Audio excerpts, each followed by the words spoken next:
Bienvenue dans ce numéro d'Écho du Palais Toumaï, Conseil des ministres, chantier d'infrastructure, épidémie de choléra. Cette semaine a été dense, mais elle est aussi marquée par un événement malheureux, l'incendie qui a touché la centrale électrique de Tchadelec à Farsha.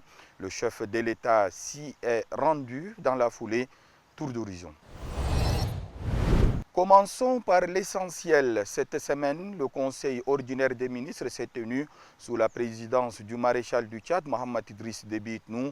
Plusieurs dossiers ont été examinés et au milieu de cette semaine, une alerte, un incendie qui a ravagé la centrale électrique de Tchadelec.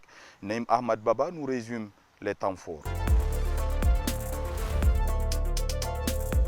L'actualité présidentielle cette semaine a été marquée par deux actualités majeures. La première est l'incendie qui s'est déclaré à la centrale électrique de Farsha.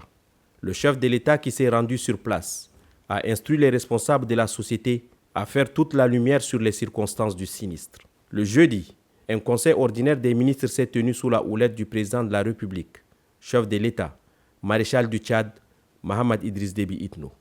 Durant pratiquement 4 heures d'horloge, 5 projets de décret et un projet d'ordonnance ont été soumis et discutés.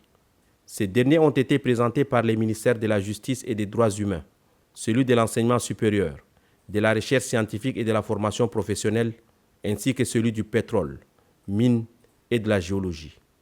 Peu avant d'élever la séance, le chef de l'État a mis un point d'honneur sur la cohésion et la solidarité gouvernementale. De l'agenda institutionnel à l'urgence humanitaire, le choléra refait surface dans plusieurs localités, dont N'Djamena. Face à la résurgence de la maladie, le gouvernement a activé son dispositif de riposte. Pour faire le point sur la situation et les mesures en cours, nous recevons Dr Abdelmajid Abderrahim. Il est le ministre de la Santé publique et de la Prévention. C'est la rubrique Regard d'expert.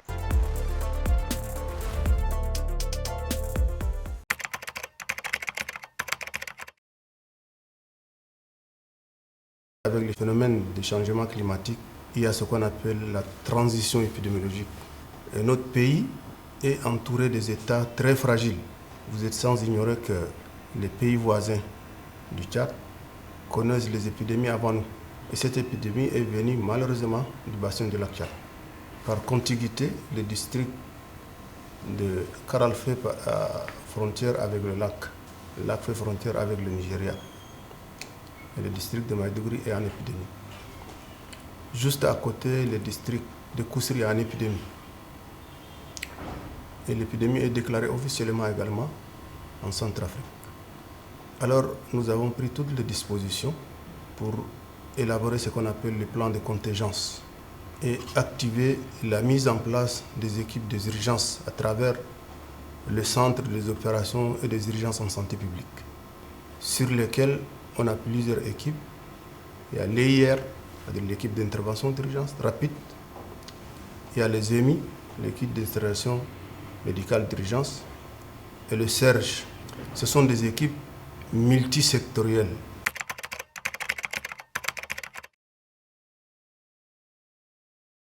Et vous savez, le choléra est une maladie infectieuse, bactérienne, aiguë, très contagieuse. Elle est transmise à travers l'eau et les aliments souillés. C'est la seule maladie bactérienne qui ne présente pas de fièvre. Elle se déclenche par une perturbation du type digestif. Et ce qui se caractérise sur le plan expressif, d'où l'expression clinique, c'est la diarrhée et le vomissement. À l'absence de traitement adéquat, adapté, on assiste à une déshydratation très sévère. Et malheureusement, la déshydratation tue. Et si vous êtes face à un tel tableau, ne vous précipitez pas de déclarer qu'il s'agit d'une épidémie de choléra. Il faut prélever le sel, il faut l'analyser. Seul l'examen de laboratoire pourra mettre en évidence les vébrillions chloriques. Sur cette base scientifique, vous êtes en droit de dire qu'il s'agit d'une infection bactérienne choléra.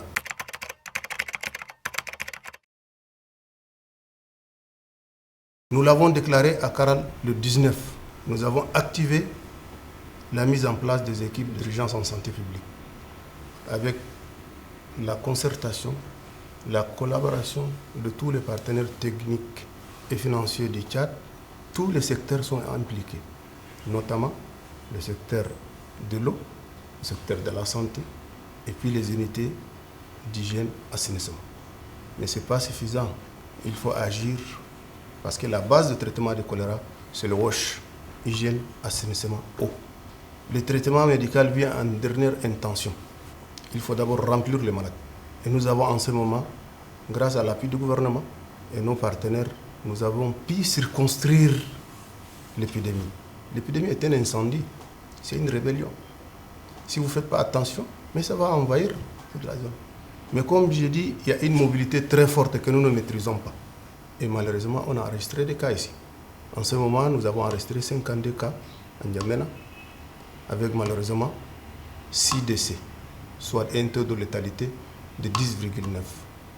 Mais je vous assure que la situation est sous contrôle, parce que nous avons créé des unités de traitement de choléra, CTC, à Farsha et dans les 6 districts que compose N'Djamena. Les plus exposés, c'est les personnels médicales.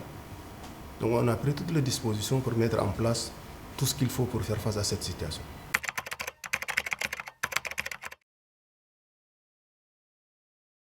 Les mesures, c'est d'abord les sensibilisations de groupements sociaux professionnels, le renforcement des dispositifs de détection, le contrôle des déplacements des équipes et la mise en place des équipes d'urgence que je viens d'expliquer. Les EIR, les EMI, les volontaires de la Croix-Rouge, que je salue au passage, les réunions de mobilisation des partenaires et puis la mise en place des unités de prise en charge. Mais le dispositif le plus efficace, c'est l'activation des COUPS, les centres des opérations d'urgence en santé publique. Et comme je l'ai dit, il ne faut pas se paniquer devant une telle situation. Le traitement médical est un traitement de deuxième intention. La sensibilisation des communautés, de la population, c'est une lutte collective, multisectorielle. Et il faut le placer sous un angle de collaboration et d'harmonisation des luttes, parce qu'il ne faut pas faire des efforts dispersés.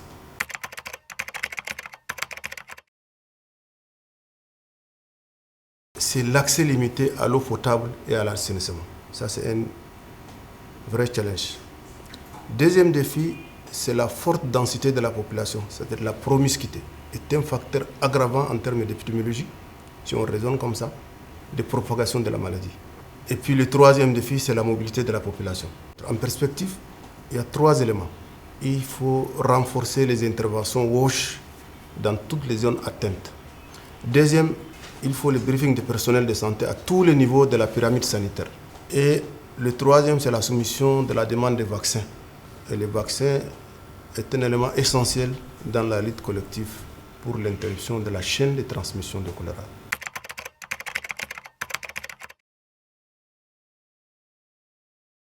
Le message clé, c'est quoi? C'est laver toujours les mains avec de l'eau propre et des savons, surtout avant de manger et après aller aux toilettes. Deuxième élément, il faut boire uniquement de l'eau potable ou bouillie. Troisième, c'est laver bien les fruits et les légumes avant de les manger. Quatrième, c'est éviter de manger les aliments vendus dans la rue s'ils ne sont pas bien couverts ou bien cuits. Gardez votre environnement propre, c'est quelque chose d'extrêmement important. Et le dernier mot, en cas de diarrhée, vomissement, surtout si elle est abondante et liquide, sans fièvre, allez immédiatement au centre de santé les plus proches. Nous avons des équipes et des ambulances pour référer les malades vers le centre de traitement de choléra. La santé est une priorité, mais les infrastructures aussi. À N'Djamena, 4 nouvelles avenues bitumées ont été inaugurées. Des ouvrages qui viennent un peu plus fluidifier la circulation et désenclaver les quartiers. Des réalisations concrètes qui traduisent les engagements du président de la République en matière de désenclavement, nous dit Nassounou Djiti, et c'est la rubrique Cuit des 12 chantiers.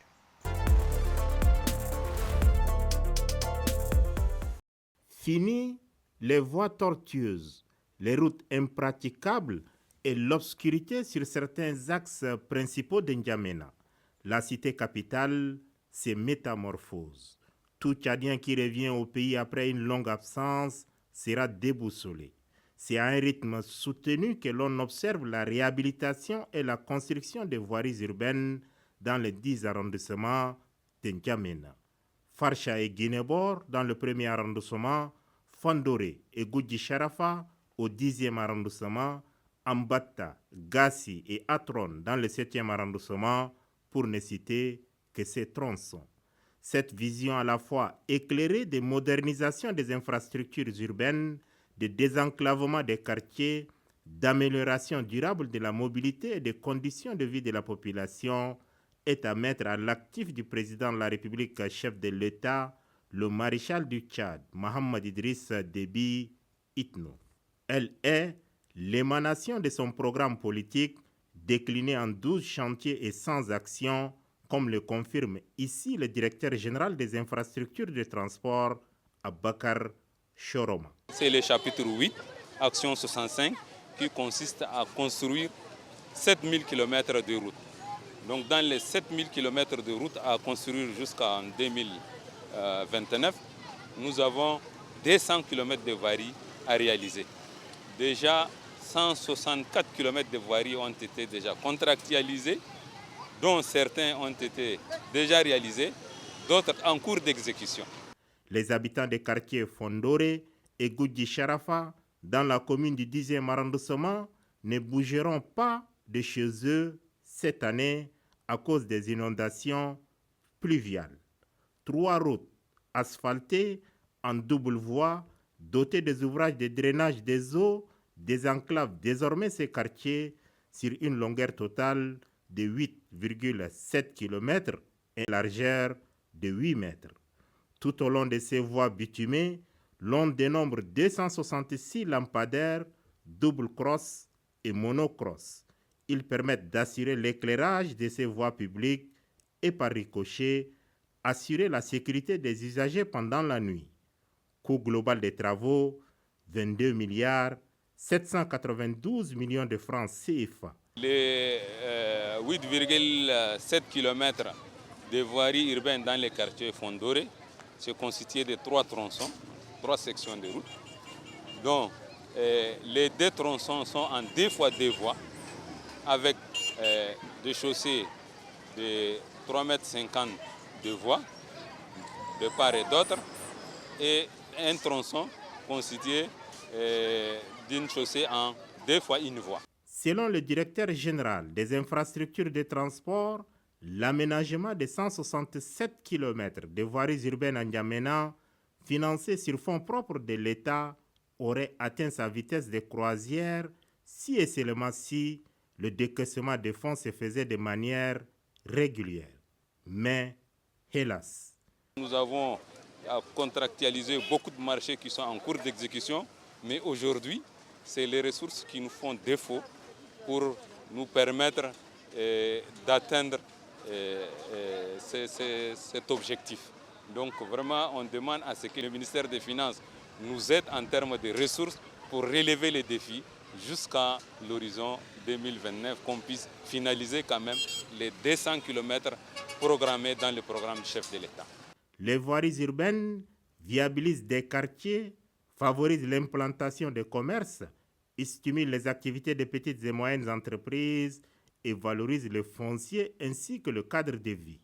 Le revêtement des voies réduit considérablement les nuisances liées à la poussière.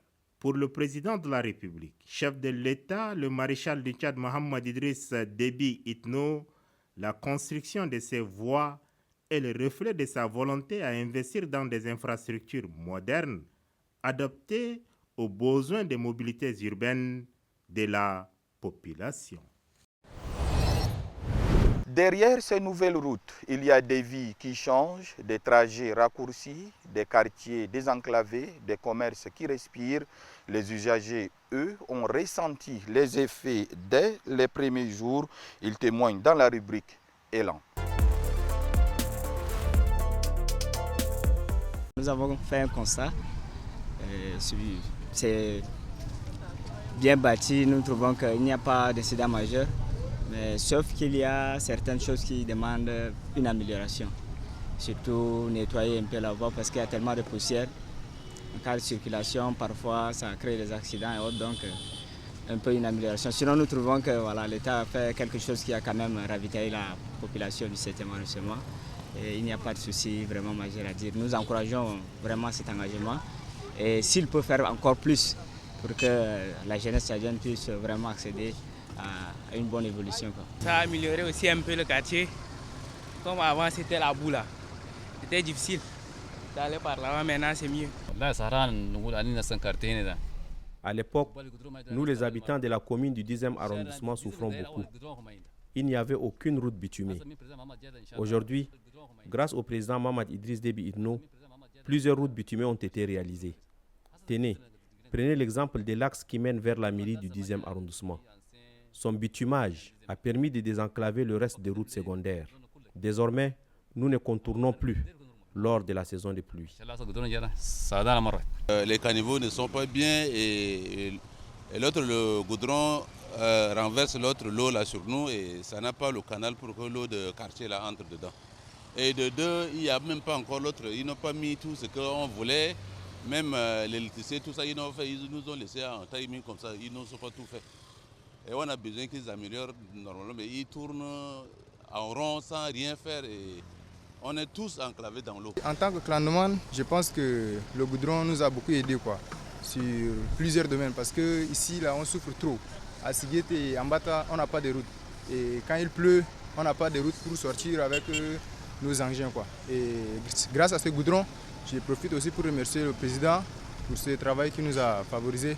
Mais dommage que le goudron n'a pas été achevé. Et de l'autre côté, comme ça, il y a les gens qui souffrent beaucoup. Et le goudron n'est pas achevé. Donc, je demande à ce que pendant la saison sèche, nous, d'autres, avons besoin de l'aide du monsieur le président pour qu'on achève nos routes afin que l'année prochaine, on n'a pas de difficultés. Par exemple, regardez par derrière ici, on n'a pas de route. Mais maintenant, avec ce goudron, grâce à ce goudron, ça va mieux. C'est bon parce qu'on a le goudron, il y a on cherche le manger, on cherche le quoi, partout là c'est bon aussi. Donc on fait le commerce, on trouve de l'argent comme ça là, c'est bon aussi. Dieu merci, ils ont fait quand même la route mais c'était pas goudronné. Mais quand c'était pas goudronné là, on souffrait quand même de grâce, on souffrait. Et après, à un moment donné, quand le goudron était passé, on dit Dieu merci, ça a fait un plus pour nous quand même de grâce. Donc on veut que ça soit partout dans nos quartiers reculés là. Ça va nous aider aussi davantage.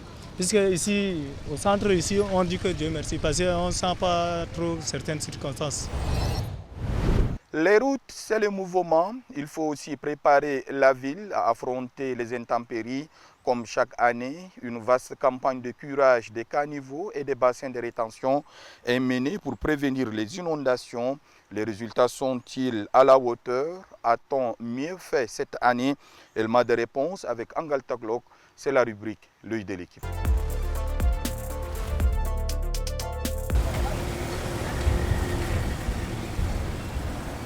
Le grondement d'une pelleteuse couvre par moments le bruit de la circulation sur l'avenue du 10 octobre. Son godet plonge dans le canal, remonte chargé de sable, de boue et d'ordures avant de déverser son contenu quelques mètres plus loin. La campagne de curage des caniveaux, portée conjointement par le projet Pilier et la mairie de N'Djamena, lancée le 6 mai dernier, se poursuit. Son objectif, prévenir les inondations en améliorant l'évacuation des eaux pluviales avant le pic de la saison des pluies. L'ambition est importante, curer près de 200 km de caniveaux sur les réseaux primaires et secondaires et intervenir dans les 10 communes d'arrondissement de la capitale. Le même travail est effectué dans les bassins de rétention. Les sédiments qui s'y étaient accumulés sont retirés, puis déposés sur les berges afin de renforcer la capacité de rétention des eaux. Du côté du Grand Marché, les traces du passage des équipes sont visibles. Les caniveaux ont retrouvé de la profondeur, mais les déblais n'ont pas encore été évacués. Pour plusieurs citoyens, le travail ne sera totalement achevé qu'une fois ces amas de terre et de déchets enlevés. La saison de pluie a commencé, heureusement il ne pleut pas, mais je pense que là ça a été fait ce n'est pas au bon moment parce que normalement le curage, ça ne devrait pas se faire en cette période. Hein. Mais on est en juin, juillet, août. Bon, ça a été fait. Mais là, il faut qu'ils aient le temps encore de récupérer parce que sinon c'est du travail arabe. Il y aura une grosse pluie et ça va repartir. Et on va repartir à zéro. Cette année, un réel travail a été accompli par la mairie. Tous les caniveaux ont été curés. Cependant, cette opération est intervenue avec beaucoup de retard. Les pluies avaient déjà atteint leur pic. Nous demandons à la mairie de procéder au curage des caniveaux avant les premières pluies. Sous d'autres cieux, c'est ainsi que les choses se font, ce qui permet de limiter, voire d'éviter les inondations. Un autre riverain, qui lui aussi juge cette initiative indispensable, espère que les travaux seront menés jusqu'à leur terme. Il est vrai que c'est pour solutionner un problème, évacuer les eaux, ça c'est une réalité. On aimerait que le drainage soit fait normalement. Mais le petit problème qu'on a ici, nous qui habitons au bord, si vous voyez bien l'état des ordures qui sont là, ce n'est pas nous qui les avons jetées. Ça quitte là-bas le fleuve, ça draine et quand les eaux se stagnent, ça stagne chez nous. Ça c'est un problème. Le deuxième problème c'est que quand la mairie enlève ça comme ça, la mairie ne revient plus pour construire. Donc je ne peux plus entrer dedans avec ma voiture. L'année passée, ils ont fait la même chose. On s'est arrangé à remettre les dalles, à construire quelques rangées, à remettre les dalles. Cette année encore, ils viennent, ils enlèvent tous et ils vont disparaître. 3 mois après son lancement, cette campagne entre dans sa dernière ligne droite. Le coordonnateur du projet Pilier, Ahmad Guini, tire le bilan de cette opération. Donc nous entrons aujourd'hui à la phase de clôture opérationnelle des activités. Aujourd'hui, les équipes techniques et du projet Pilier et des parties prenantes s'y attellent pour faire la réception technique arrondissement par arrondissement. Donc à ce jour, on est à peu près à plus de 90% des réalisations de ces activités. Les premières difficultés résident au niveau du ramassage, dont l'équipe du projet, les parties prenantes sont vraiment regardants. Et là, on constate que les activités se réalisent et le ramassage se fait dans de bonnes conditions. En deuxième contrainte, on a aussi les occupations anarchiques au niveau de la ville. Donc, parfois, on rencontre ces difficultés, donc on est obligé de faire intervenir les forces publiques pour vraiment dégager et ça impacte vraiment sur l'avancée des activités. En troisième lieu, on a aussi comme difficulté les rejets des ordures ménagères, des eaux usées et parfois même la connexion directe par certains riverains des vannes d'eau, des puisards ou bien des fosses directement au niveau des canaux. Et enfin, la quatrième difficulté réside sur le sous-dimensionnement des canaux de drainage lors des conceptions, ce qui fait constater parfois on peut attendre jusqu'à 4 heures à 5 heures de temps après une forte pluie pour que la chaussée vraiment soit évacuée. Du côté de la mairie, l'inspecteur des services municipaux, Abakar Bichara Oumar, parle quant à lui des dispositions envisagées pour éviter que les caniveaux ne s'obstruent à nouveau. Il insiste surtout sur l'importance d'un changement de comportement chez les habitants de N'Djamena. Si la population ne s'investit pas, le gouvernement va investir plusieurs milliards, mais les solutions ne seront pas toujours pérennes. Donc il faudrait que la population puisse prendre conscience, c'est pour son bonheur, c'est pour sa santé, que nous devrons garder nos déchets dans des poubelles. Aujourd'hui, nous avons 42 comités de quartier qui sont à travers la ville de N'Djamena et que la mairie a doté des moyens pour permettre de collecter les déchets, les tricycles, les tracteurs sont là. Et sans compter les privés qui sont au niveau de la ville qui collectent aussi chez les gros producteurs de déchets. Donc voilà un peu, il faudrait que la population soit concernée par les efforts qui sont consentis par la commune de la ville de N'Djamena et les communes d'arrondissement pour qu'on puisse préserver nos ouvrages. La campagne de curage des ouvrages de drainage des eaux touche progressivement à son terme. Si les autorités affichent leur confiance quant à l'achèvement des travaux d'ici la mi-août, elles insistent cependant sur un point: la lutte contre les inondations ne dépend pas uniquement du curage des caniveaux. Elle passe aussi par un changement radical de comportement. Le vrai changement doit d'abord venir de citoyens. Un geste simple à intégrer dans nos habitudes quotidiennes: évitons de jeter nos déchets dans la rue. Les routes s'allongent, les caniveaux se nettoient, les maladies sont combattues et la centrale électrique sinistrée devra renaître de ses cendres. Le Tchad ne s'arrête jamais, même face à l'épreuve. Il se relève, il se construit, il avance. Merci de votre fidélité et à très bientôt.